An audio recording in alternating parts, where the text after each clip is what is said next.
de rejeter à élever, quand Dieu transforme les larmes en destinée. Il y a des histoires qui nous marquent, pas seulement parce qu'elles sont belles, mais parce qu'elles nous ressemblent. L'histoire de Joseph n'est pas juste une histoire de réussite. C'est l'histoire d'un cœur brisé, que Dieu a élevé. Joseph. C'était le préféré de son père. Il portait une tunique de plusieurs couleurs. Il avait des rêves, des visions. Mais ce sont justement ces rêves qui ont déclenché la jalousie. Il a été trahi, non pas par des étrangers, mais par ses propres frères. Jeté dans une citerne, vendu comme esclave, accusé à tort, mis en prison, oublié, pendant des années. Et pourtant Joseph n'a pas abandonné Dieu. Il n'a pas laissé le rejet détruire son identité. Il a tenu bon, là où beaucoup auraient abandonné. La Bible dit dans Genèse 39, 2, « L'Éternel fut avec Joseph, même en prison, même dans la trahison, même dans les ténèbres, car la présence de Dieu ne t'abandonne pas dans la vallée. » Et un jour, le roi d'Égypte a eu un rêve.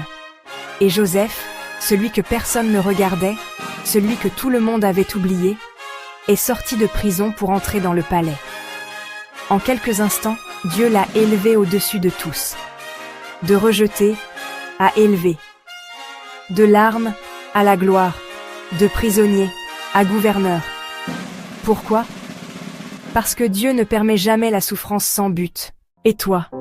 Peut-être que tu vis l'injustice.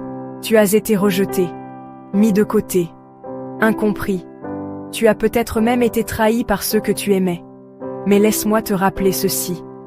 Le rejet des hommes n'annule jamais le plan de Dieu. Ce que tes ennemis ont voulu utiliser pour te détruire, Dieu s'en sert pour te former. La citerne t'a brisé, mais elle ne t'a pas tué. La prison t'a isolé, mais elle t'a préparé. Genèse 50, 20. Joseph dit à ses frères, « Vous aviez médité de me faire du mal. Dieu l'a changé en bien. » Dieu est capable de transformer les blessures en puissance, les pleurs en louanges, le rejet en élévation. Mais pour cela, il faut tenir ferme, ne pas lâcher sa foi, ne pas abandonner ses rêves. Déclare avec moi, « Je ne suis pas ce que les autres ont dit de moi. Je suis ce que Dieu a prévu. Et s'il m'a permis d'être rejeté, c'est parce qu'il m'a destiné à être élevé. » Si ce message t'a parlé, like cette vidéo pour proclamer « Je passerai de rejeté à élevé ». Partage-la à quelqu'un qui traverse l'injustice ou l'oubli. Abonne-toi à Oasis de la foi pour recevoir chaque semaine des messages qui relèvent et restaurent.